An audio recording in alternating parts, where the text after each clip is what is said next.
আসসালামু আলাইকুম। কেমন আছেন সবাই? নিশ্চয়ই ভালো আছেন। দেখতে পাচ্ছেন আমরা ২ বছর ১০ মাস বয়সী একটি বাচ্চার পিত্তথলির পাথর অপারেশন করেছি।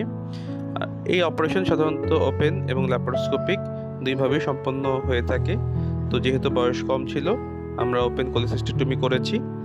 পিত্তথলির পাথর অপারেশন করার পর দেখা যাচ্ছে ২ বছর ১০ মাস বয়সী বাচ্চার পিত্তথলিতে ২টি পাথর আমরা পেয়েছি।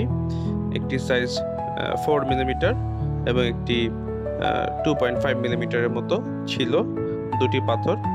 তো অপারেশন করার পরে বাবুটি এখন সুস্থ আছে, ভালো আছে আলহামদুলিল্লাহ। অপারেশনের পরে খুব সুন্দরভাবে রিকভারি হয়েছে এবং আমরা তাকে পোস্ট অপারেটিভ দিয়ে দিয়েছি এবং আজকে আমরা তাকে কেবিনে শিফট করেছি। বাচ্চাটি সুস্থ আছে। তার মোটামুটি খাওয়া-দাওয়া আমরা আজকে থেকে শুরু করে দিয়েছি।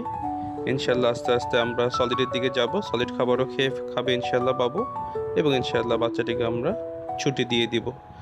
যে সকল বাচ্চা পেটে ব্যথা, বারবার বমি হচ্ছে, পিত্তথলিতে পাথর নিয়ে ভুগছে, অবশ্যই আমাদের শরণাপন্ন হবেন এবং অবশ্যই এটার চিকিৎসা করাবেন। যদি বয়স ২ বছরের বেশি হয়ে থাকে এবং বাচ্চার সিমটম থেকে থাকে, অবশ্যই অপারেশন করিয়ে নিতে হবে। ধন্যবাদ।